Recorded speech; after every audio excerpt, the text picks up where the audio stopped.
Criminology is a true crime podcast that may contain discussion about violent or disturbing topics. Listener discretion is advised.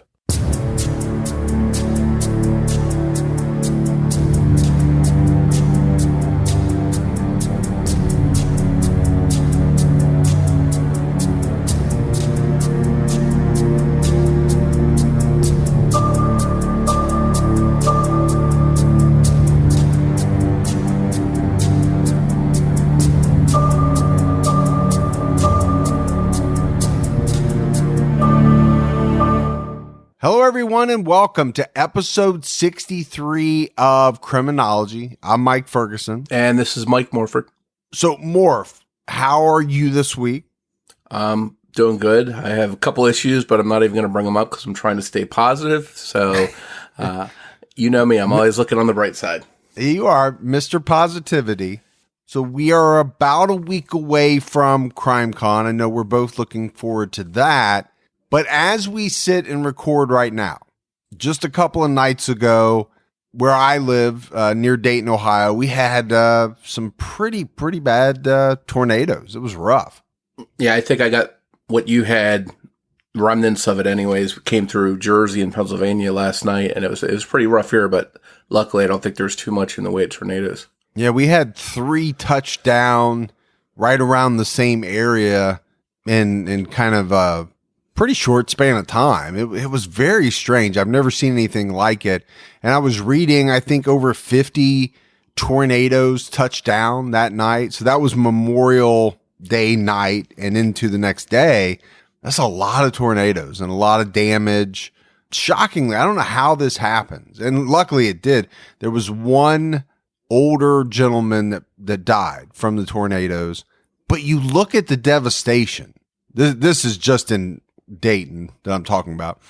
You look at the devastation and you see the pictures and you think, man, you would have thought that a lot more people would have lost their life. It was so much damage.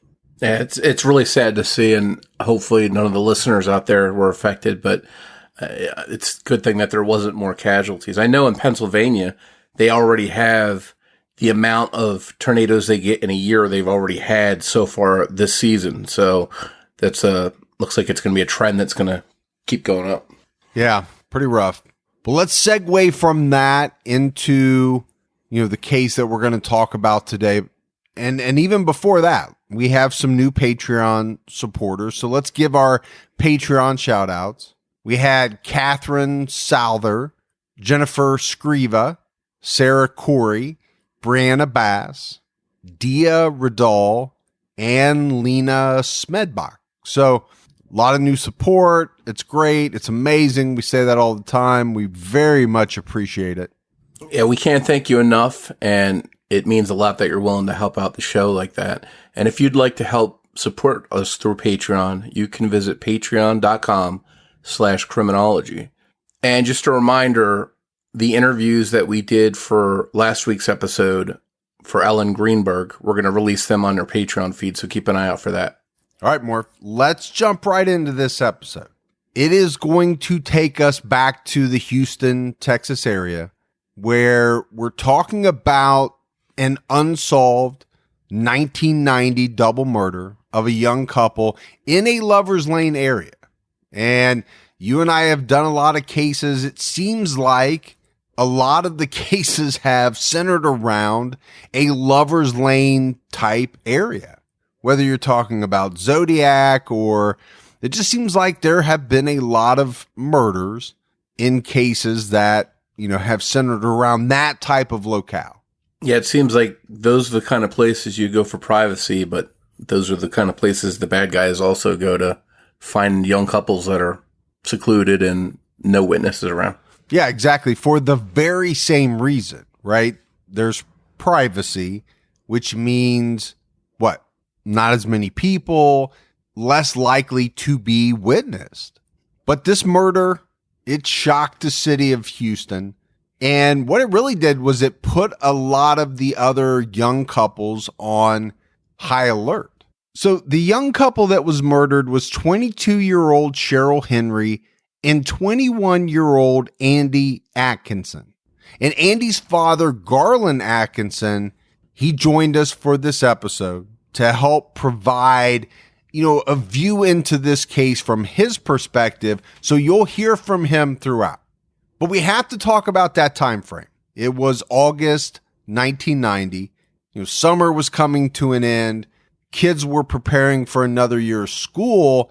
I was getting ready, or was probably just starting, Morf, my senior year of high school. I had just graduated the year before, so I was out.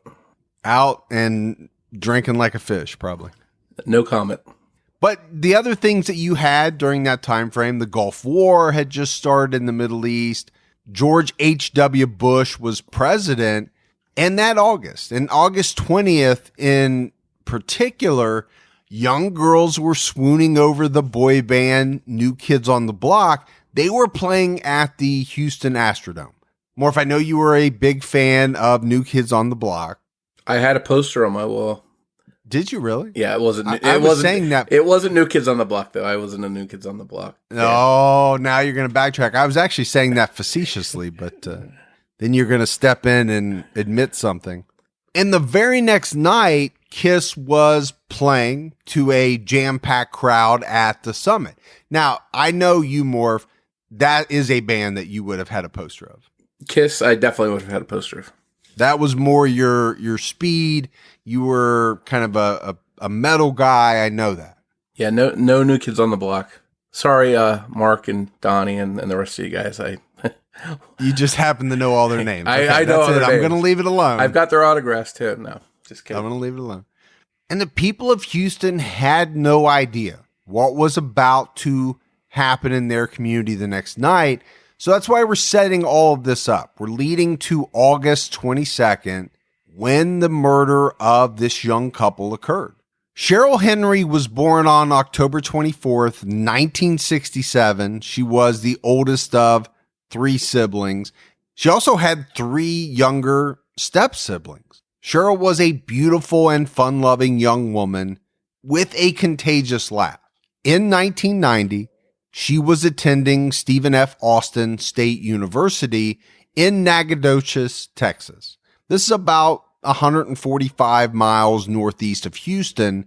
When the school year was over, she headed home to Houston. Cheryl had a great family, and it was a family that simply adored her. Every year on her birthday, her mother, Barbara Craig, would bake a coffee cake with a candle in it for breakfast. Cheryl would open her birthday gifts, but, really the family would celebrate her birthday all day long. They would make sure that she had her favorite food for dinner. This was a yearly ritual that they performed, not just for Cheryl, but for every member of the family. Garland Andy Atkinson was born on September 6, 1968, and was raised by his grandmother, Jean Everett, in Fayetteville, North Carolina. Andy's parents divorced when he was 15 months old, and they gave custody to Jean.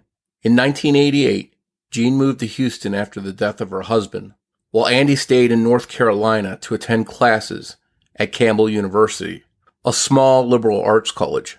After finishing his junior year at Campbell in May 1990, Andy headed to Houston to visit his grandmother Jean and his father Garland for the summer.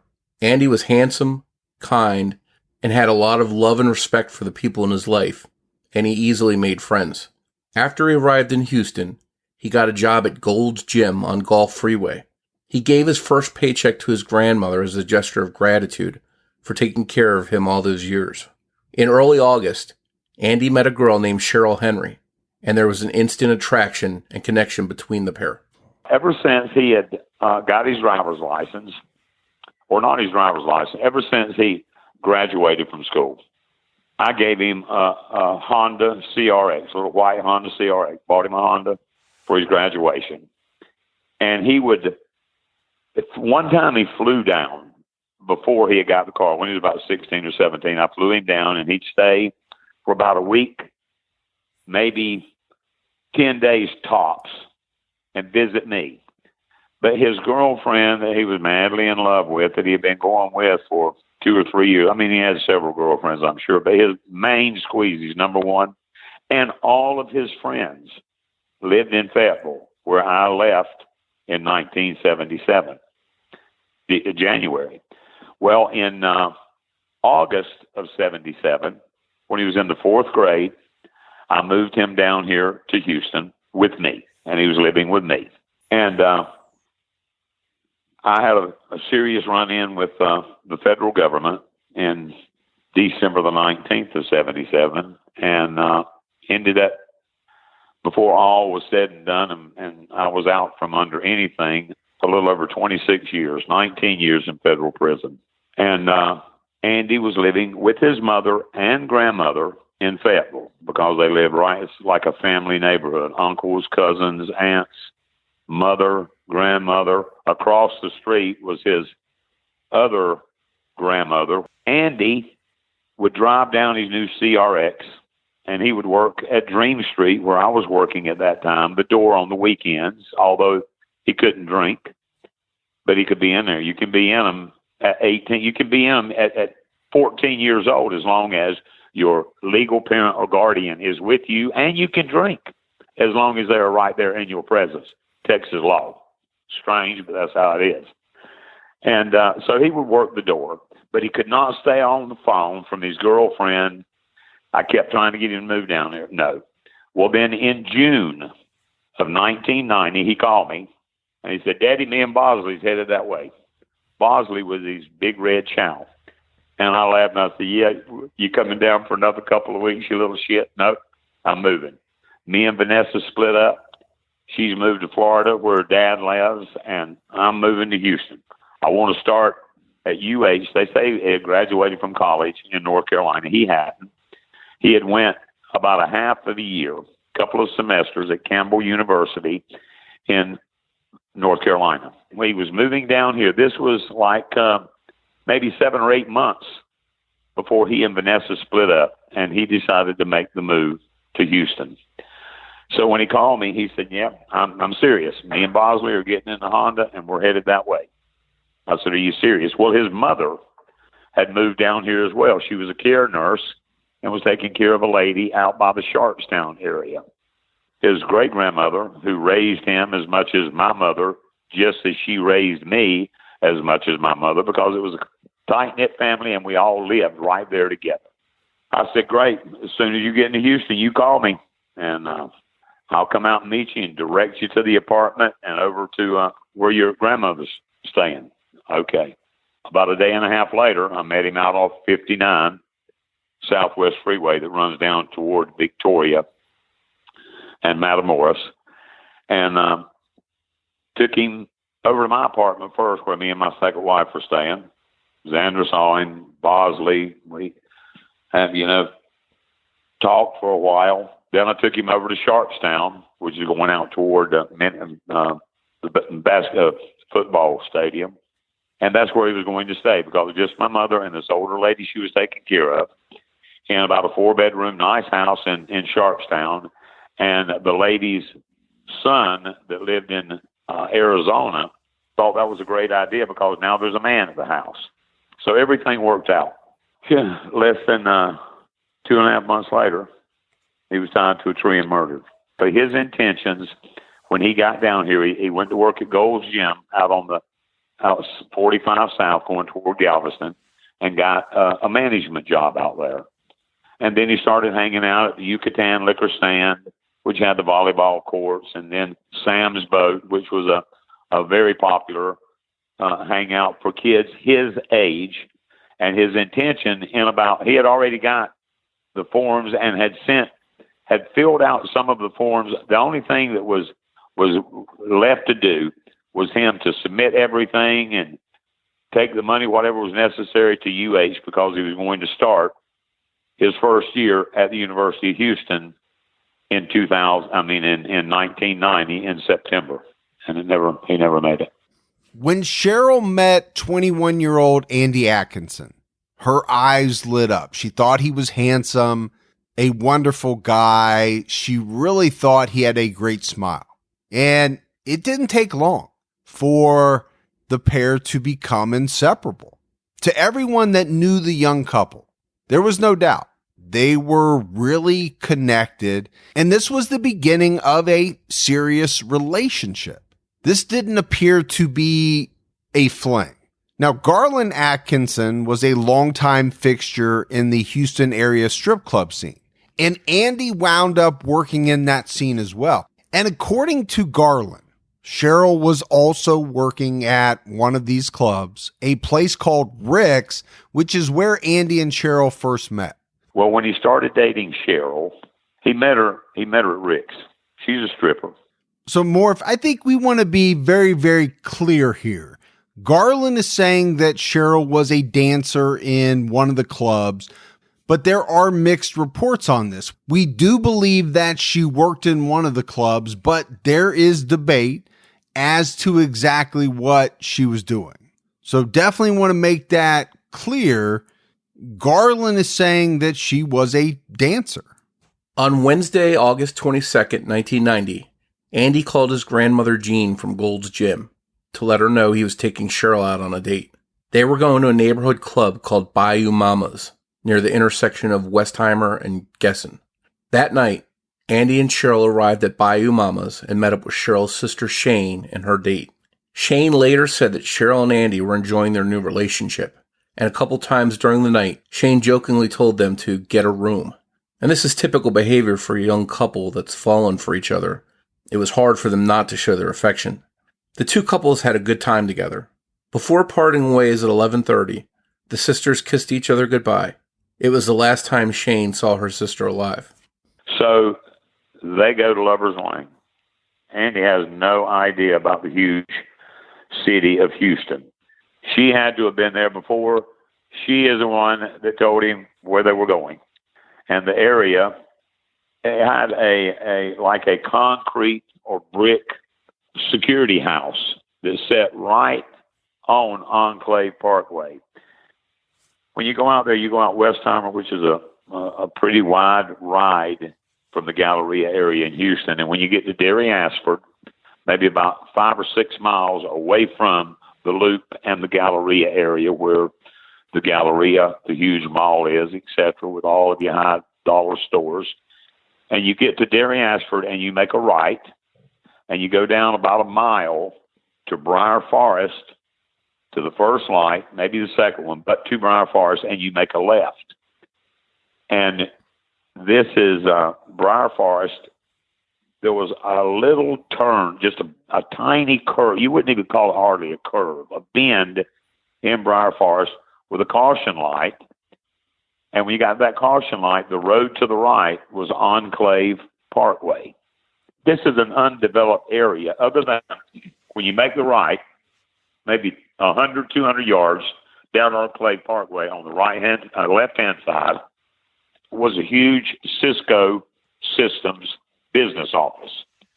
Right next to that was about 100 by 150 yard wide open field. On the far right corner, if you're looking toward the field and Cisco to your left, toward the far right corner of that big open field was a copse of trees. You go through this security area, it looks like, which had the concrete house that should have been manned or maybe was intending to be manned, and you just go through it. Well, back there, maybe a quarter of a mile, if that far, were houses that were being built in the $250,000 range, and this is in 1990, and I mean nice houses. But when you go past that guard gate, unmanned, the first street to the right was the cul-de-sac. They pulled into the cul-de-sac, and he pulled around the cul-de-sac and headed back out toward Enclave Parkway. The following day, Shane noticed that Cheryl and Andy never made it home from their date.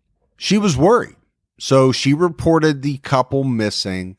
Around 5 p.m., a security guard noticed a white Honda Civic parked on the cul-de-sac near 1300 Enclave Parkway in an area known as Lover's Lane. At that time, it was an undeveloped area where many young people went for privacy. This is one of those secluded spots that almost every town seems to have that's known to couples looking to be alone. When this guard saw the car was still there 3 hours later, he stopped to check it out. And it was when he took a closer look that he immediately knew something was wrong. He saw fresh blood inside the car. The front seats were reclined. The keys were in the ignition, and it was turned to the auxiliary position so that the electrical still worked. A cassette tape was playing in the deck of the car stereo. There was also a pair of women's shoes and a handbag inside the car. So the security guard called police. When police arrived, they ran the license plates on the vehicle and learned that the car was listed on the missing persons report that was filed just earlier that day. The car belonged to Andy Atkinson. Officers then began a search for the couple in the field near the car. To their credit, the police didn't mess around. They immediately brought in tracking dogs to help search for Andy and Cheryl. It was during this search that they found a golf club and 3 golf balls on the ground, one lined up after the other, as if pointing to something. The balls led them to Cheryl's body at 11:20 p.m., about 200 yards from Andy's car. Cheryl was lying face down with her hands tied behind her back with hemp rope. Her clothes had been cut from her body. Cheryl's throat had been cut, and there were 3 deep, jagged slash marks. She had also been raped. Boards from a rotting cedar fence were placed on top of her body. 4 partially deflated balloons were found hung over a tree limb above Cheryl's body, and a $20 bill was on the ground next to her. The scene was truly a bizarre one. By this point, Garland Atkinson had gotten word that Andy's car was found at the secluded cul-de-sac, and he was at the scene when police located Cheryl's body. They tried to say about golf balls were lined up toward where they found Cheryl. I know my son. I gave him them golf clubs. He kept them in the back of the Honda. And I can see him and her going out there. They're making out. Maybe they'd had sex already. Maybe they were getting ready to. They're just hanging out, probably smoking a joint, listening to music. And Andy's going to show his golf talents. And he gets out, and he's hit golf balls into that field. Well, maybe he was hitting them pretty straight that day, or maybe the ones that he hit was toward the middle of the field, which I can understand that was where he was going to be aiming his balls anyway, and that is where the body was found. By no means do I ever think that the people, they're saying that there was so many things that tended, that made them tend to believe that they wanted them to find her body, and they wanted them to find her body first. The one thing that did strike me was the $20 bill they found next to Cheryl. To a lot of people, that don't have very much meaning, but to me, who has been in the gentleman club business for many years, I know exactly what it means. $20 is the minimum tip to get a private lap dance, table dance in Texas. Most of the girls will get more, but any reputable and decent gentleman club in the city of Houston, beginning even in 1984 when I first started at Baby O, we had a gold plaque at the door as you're entering that says minimum table dance, $20 tip. She had been a dancer.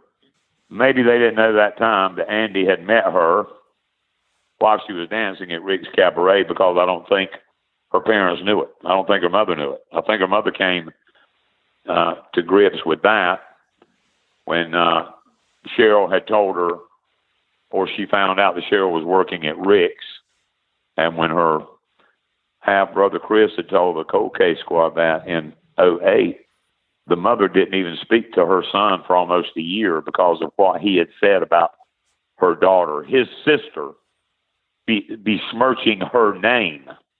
And when the cold case squad questioned her about it, she said, well, yes, she did work there, but she only worked there for a couple of days, and she was a waitress. But years later, 25 plus years later, she admitted, or 27 years later, she admitted to the second cold case squad that, yes, Cheryl had worked there as a dancer. Why didn't you give the detectives that information years ago? Because of your girl's reputation. Your daughter, God rest her soul, is dead. We're trying to find out who did it. So like you mentioned, Morf, this murder scene, it was truly bizarre. You know, the partially deflated balloons, the $20 bill is what really grabbed my attention. I mean, obviously this is on top of the horrific scene, but when you hear Garland talk about it, you know, that $20 bill, what does that mean? You know, I think to him, he's leaning towards the fact that it's some type of gesture. It has something to do with the fact that, as he says, Cheryl was dancing at the time. You know, could that have been from a patron, somebody that saw her, somebody that in a way knew her? It's very interesting, to say the least. So to me, it looks like somebody may have had an issue with Cheryl dancing. Maybe they were jealous or just didn't approve of it. And as a final insult says, here's $20 after what I just did to you. And that's sort of my takeaway and just the feeling I get. And that very well could be, but I think those are two somewhat related, somewhat different points of views, right, on what the $20 bill could represent. Either way, I think that you and I are both kind of hypothesizing that the $20 bill was left by the killer. Whether the killer was somebody that went to the dance clubs, saw Cheryl, was enamored by Cheryl, or like you had said, maybe it was somebody that didn't approve of what she was doing. But either way, the $20 bill in both of our hypotheses was dropped as kind of an insult. And after the fact, I've murdered you, I sexually assaulted you, and now I'm throwing a $20 bill on the ground. Yeah, it's really cold. And I think it also bolsters police suspicion that robbery wasn't a motive, because if it was, they probably would have taken every bit of money that they found. So you've heard from Garland, and you'll hear from Garland more throughout this episode. You know, one of the things that Garland has had an issue with about this investigation from the very beginning was that, like he's already said, according to him, Cheryl was dancing at one of the clubs in town, but very early on, police did not know that.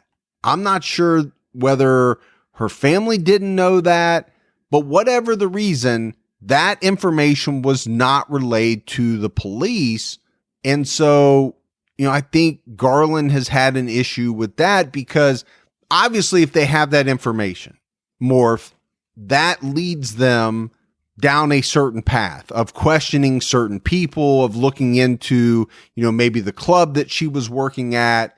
Again, this is all according to Garland, but if it's true, it is a concern about the early days of the investigation.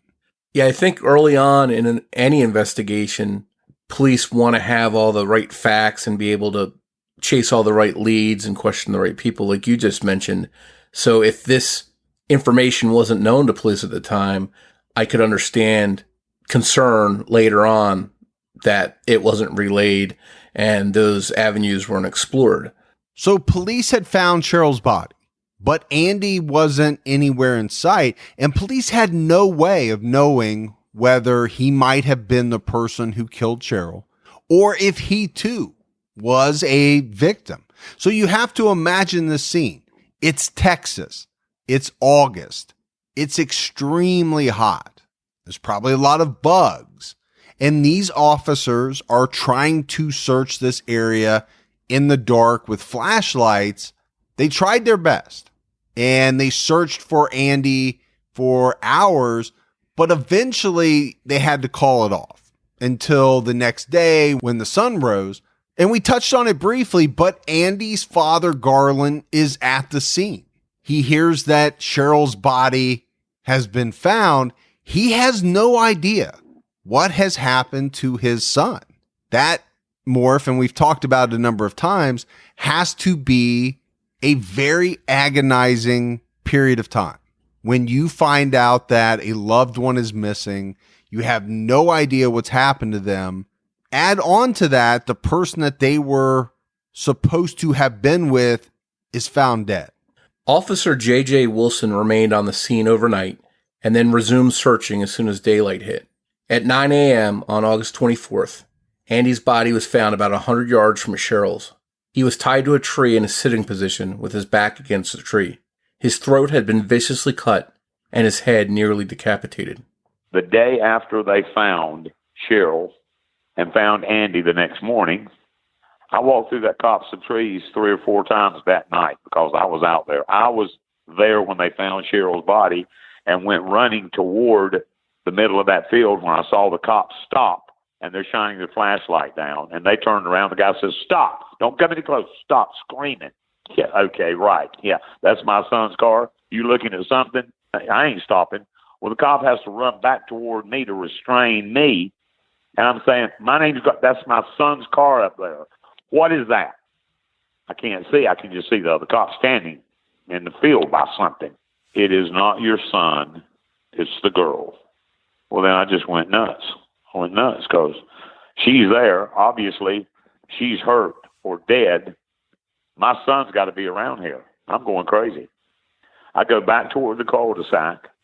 I go over into that copse of trees. I walked through there 3 or 4 times and never saw my son, which is exactly where they found him, tied to one of those trees with his throat slashed so severely that he was almost decapitated, and never saw him. I don't think the good Lord intended me to see my son in that condition. I couldn't go down and identify him when they took him to the funeral home. My mother could not. That was her heart and soul. And we had to get the pastor of the church that Andy had went to with his grandmother and that had met Andy and knew him. He's the one that identified Andy, and I had a close coffin service. Nothing was taken from the couple, including several valuable items that the average thief would have taken, which led detectives to believe the motive was sexual assault, not robbery. From the position of Andy's body, it was clear that he would have seen what was happening to Cheryl.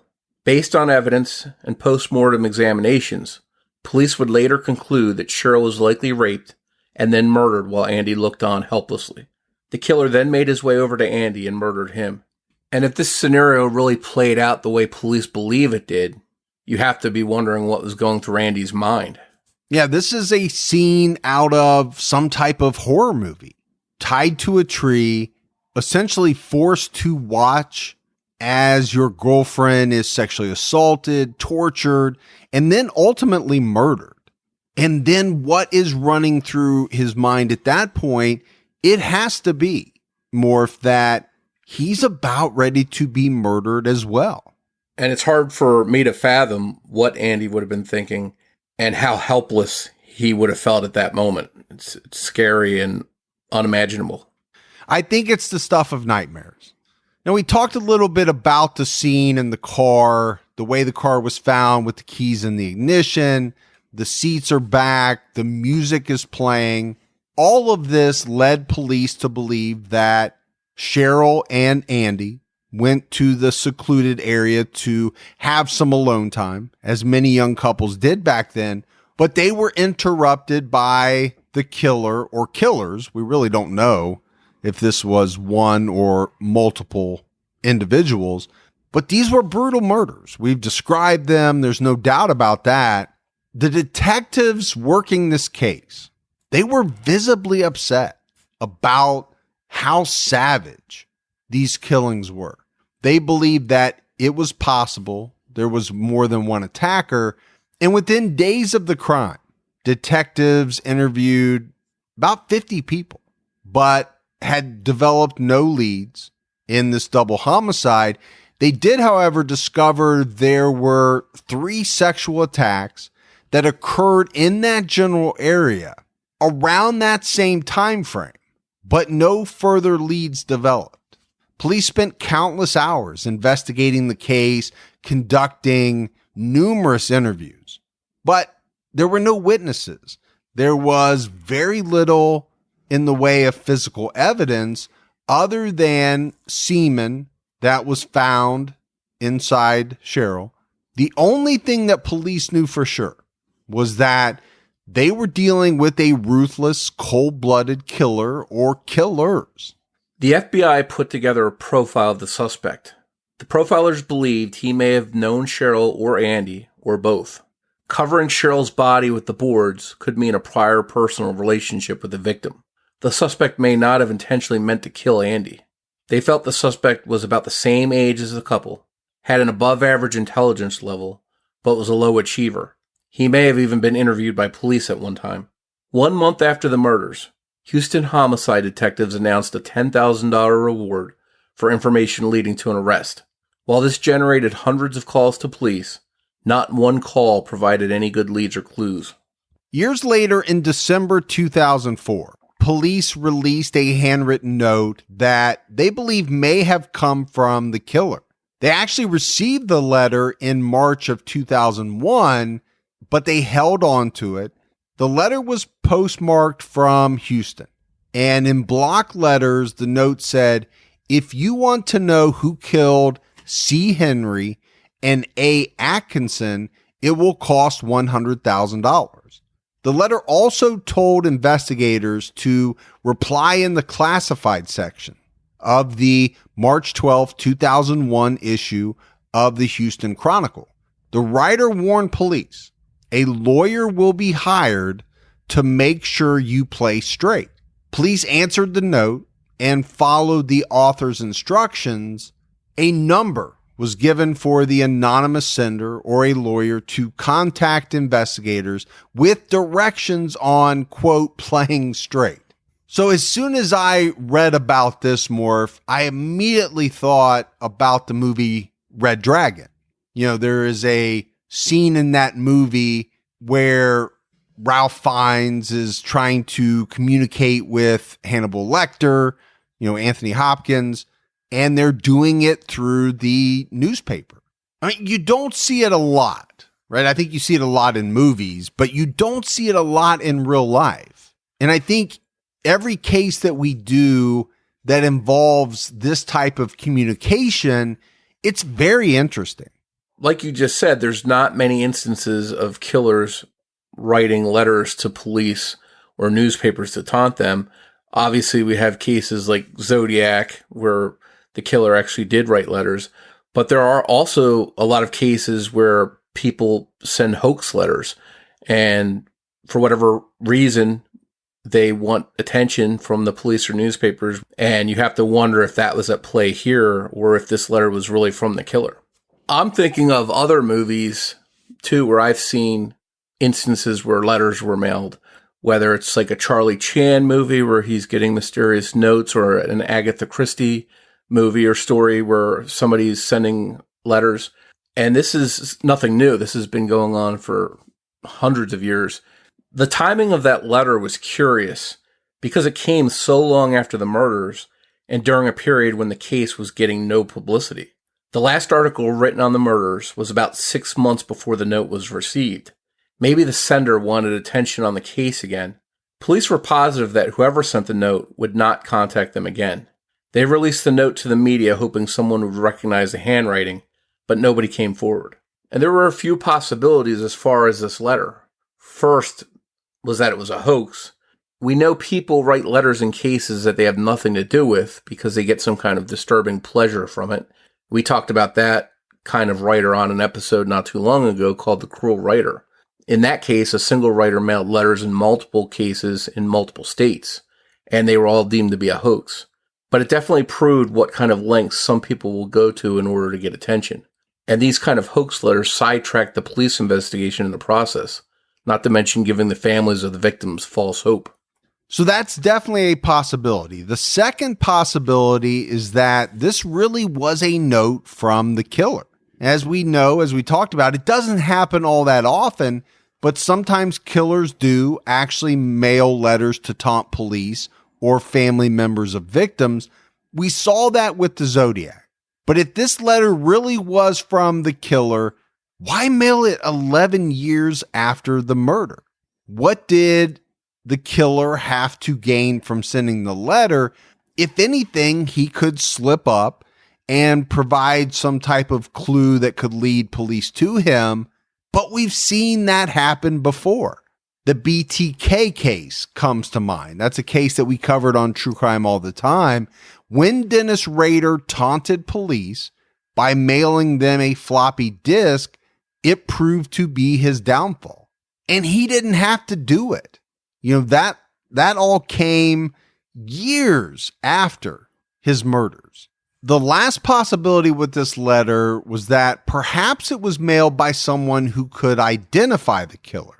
Maybe they were too afraid to come forward directly, but they wanted the police to keep digging. There are some times when people just don't want to get involved. Even if they have the information that police need, maybe they feel that they would be putting themselves at risk. The Houston Chronicle ran an article that accompanied news of the letter. In that article, it discussed a study done by Seattle University journalism professor Thomas Guillen. He looked at a half dozen killers who contacted police or the media before their capture and concluded that while the killer's missives often help police link previously unlinked crimes or proved pivotal in helping convict the offenders once they were caught, the letters rarely helped identify a killer. Guillen wrote, "Although these killers injected themselves into cases, sometimes repeatedly for years, with poems, letters, and telephone calls to investigators or the news media, the communiques did not lead to enough investigative evidence or clues to put an immediate end to the series of slaying." And that would hold true in this case, because the letter's author was never identified and no suspects were ever developed because of the letter. 4 more years went by, and in 2008, a break in the case came when DNA evidence from semen collected from Cheryl's body matched DNA collected in an unsolved 1990 rape case. Back in 1990, DNA was in its infancy, and the Houston Police Department's crime lab did not have the technology needed to process a DNA sample. Sergeant Billy Belk had to get special permission from the police department to have the DNA lab at Baylor College of Medicine in Houston to process the sample. The resulting profile was then entered into the combined DNA index system, CODIS. Unfortunately, a link was never found to any other crime until Harris County Sheriff's Office sent a backlog of old rape kits from unsolved sexual assault cases to be processed at the medical examiner's office.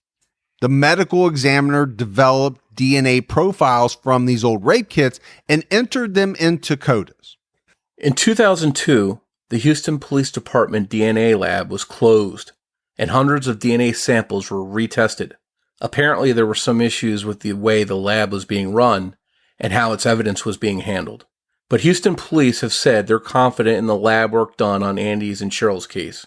But the DNA evidence was independently retested in 2004 to ensure that the results were accurate.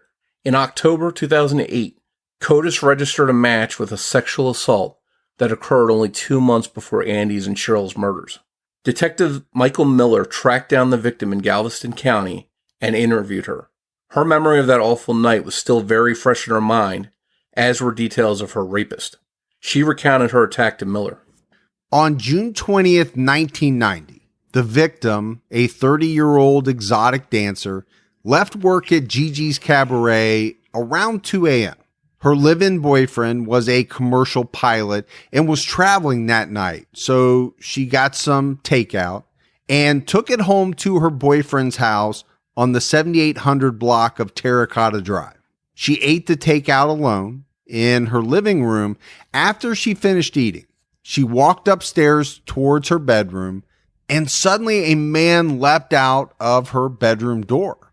His face was covered with a fishnet stocking, but he wore a dark shirt and pants that matched, possibly she thought some type of uniform, and he wore black gloves. He held a long-barreled handgun in his left hand, and asked, "Where's Randy?" referring to the woman's boyfriend's name, the man taunted her several times by putting the gun to her head and cocking it. He bound her hands behind her back with gray duct tape and then stole $250 from her purse. Next, he duct taped her eyes and mouth shut and threw her on the bed. He forced a pillowcase over her head and he raped her. Throughout the rape, the man was extremely vulgar and at one point told the victim she wasn't very observant, that he had a military uniform on. Police think he said this to throw her off. It might have been a security guard uniform. When the man finished, he ordered the victim to lie down on the floor and not move, saying, "I may be in the house for an hour or for 5 minutes." The victim later discovered that the rapist had disconnected the telephone and stashed the receiver under the mattress. The attack on this woman happened on Terracotta Drive, which is about 15 miles northeast of where Cheryl and Andy were killed 2 months later. So, Morf, I think we have to pause here for a minute. One thing we have to do is point out that this rapist's MO was very similar to the East Area rapist, Joseph J. D'Angelo. He would often disconnect victims' phones, and he always tried to throw off the victims and investigators by trying to lead them down the wrong path, right? Telling them that he was starving, he needed food for his van, things like that. He would also tell his victims not to move. He gave them a lot of instructions about being still, laying there, being quiet. Many times, the East Area rapist victims never knew when he left their home. And you just really have to wonder, is this some sort of Predator 101? It's almost like this is out of some type of universal playbook that these kinds of violent predators use to scare or control their victims. The victim in this case described her rapist to the Houston Police Department's forensic sketch artist, Lois Gibson, who then drew a composite sketch of the suspect based on that description. The victim said the man was Caucasian and in his mid-30s. He stood about 6 feet tall and weighed around 180 pounds.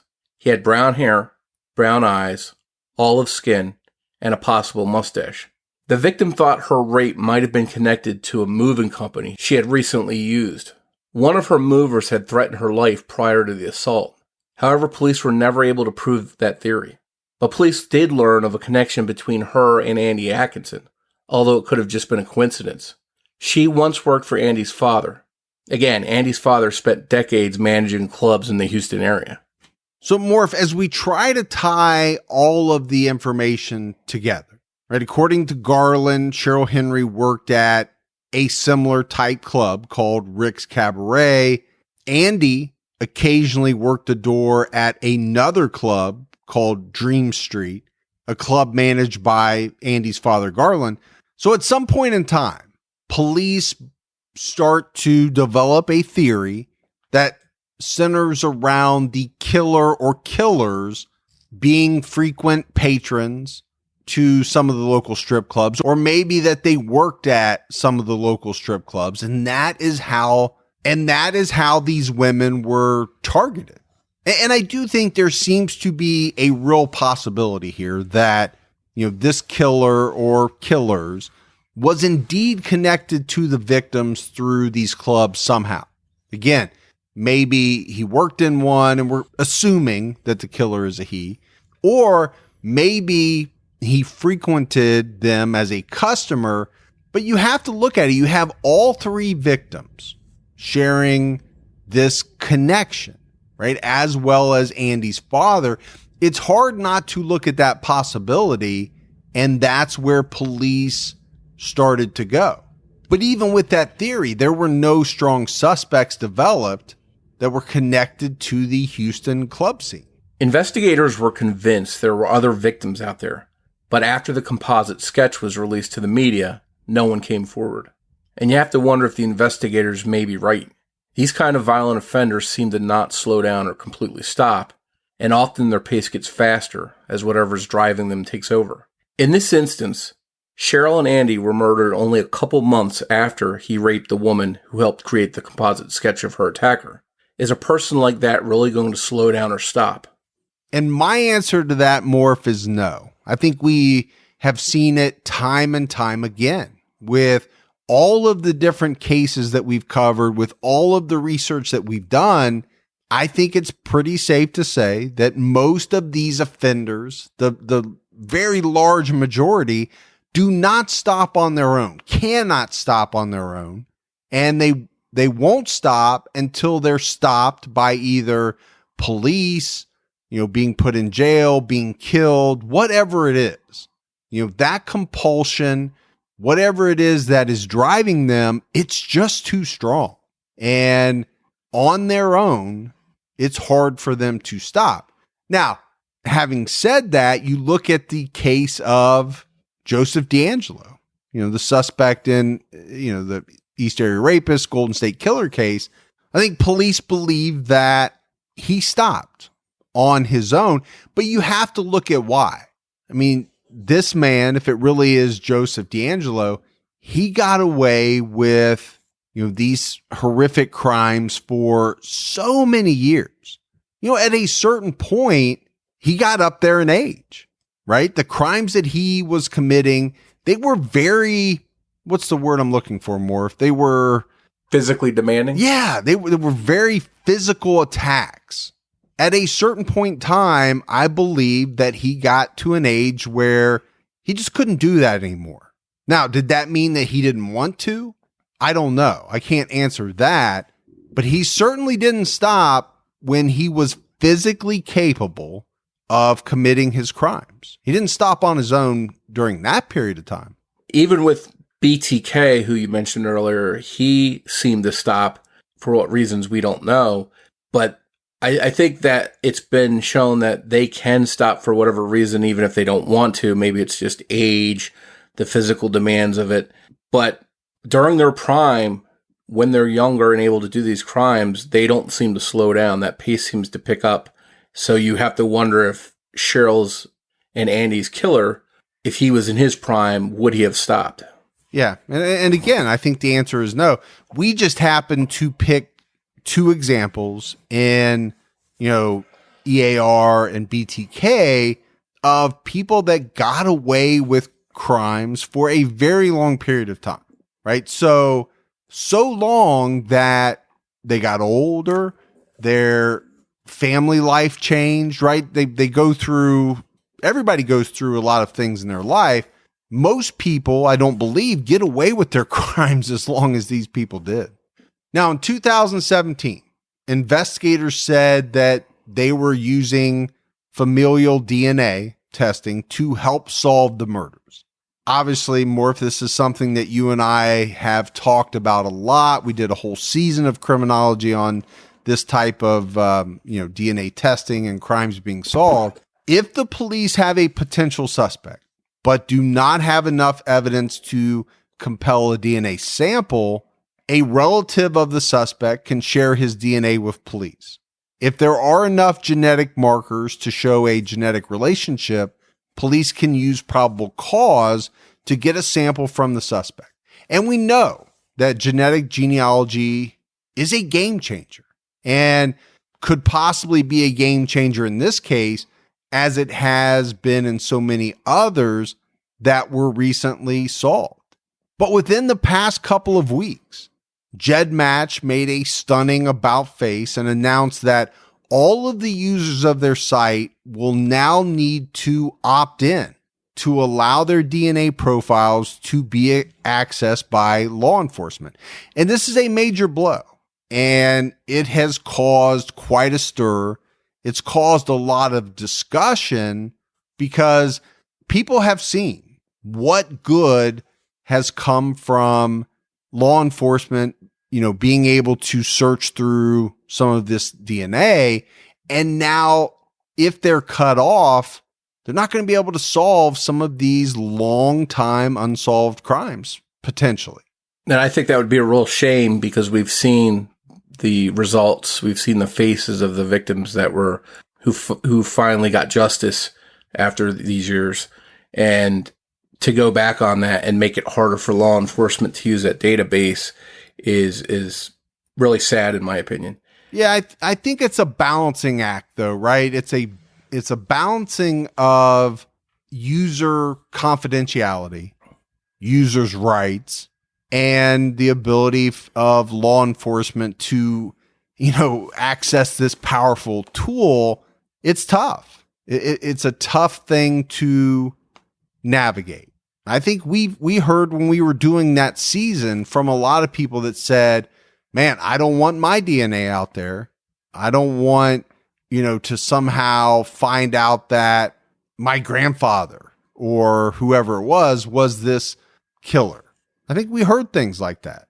And I think as a company, right, you have to work with the people that are using your site, and you have to give them what they want, right? I mean, that's what companies do. But like you said, it's a major blow to law enforcement being able to potentially solve some of these very, very cold cases. Well, the good news is that it's not completely shut down to law enforcement. It's just that all of the users with their profiles already in GEDmatch need to go back in and opt in to allow law enforcement to use those profiles, that data. And if everyone that's on GEDmatch now goes back in and does that, law enforcement can resume using that database to help solve these crimes, and they'll have a good amount of profiles in there to use to solve these cases. Yeah, I was thinking, GEDmatch could have done it one of two ways, right? They could have done it where users had to opt out, but they chose to essentially make the default opt out and then make users opt in if they want to allow their DNA profiles to be accessed. So I don't know. I think there are a lot of people, Morf, that are using these types of sites, GEDmatch or whatever, that want law enforcement to be able to use the DNA profile. So it'll be interesting to see how many people actually opt in. You heard Garland Atkinson's voice in this episode, and if he sounds mad or frustrated, is it hard to blame him? His son was brutally murdered and left tied to a tree and was almost decapitated. And as a parent, I think you would stop at nothing to see the person who did that brought to justice. Yeah, I don't think there's any doubt about that. You and I have touched on this subject a number of times. I don't think, me personally, there's anything that I wouldn't do. And I say that almost scaring myself, because, when you say there's nothing you wouldn't do, that includes a lot of things, right? Some of them possibly illegal. I just think as a parent, and I'm actually rereading the book, A Time to Kill. Have you ever read that or saw that movie, Morf? I saw the movie. It was a great movie. The John Grisham. Mm-hmm. Similar situation there, right? Where Samuel L. Jackson's character finds out that his little 10-year-old girl has been raped, and he takes the law into his own hands. I can't say that I wouldn't do something like that. I just, maybe I'm giving way too much away here, but as a parent, I don't know where the line would be for me. Let me put it that way. Depending on the situation, I don't think there's much I wouldn't do to avenge the death of one of my children. Well, maybe you are giving too much away. If something happens in the future, let's hope they don't subpoena this episode. But I think, in all seriousness, I personally agree with you, and I think most listeners out there agree, there's nothing you wouldn't want to do for your children.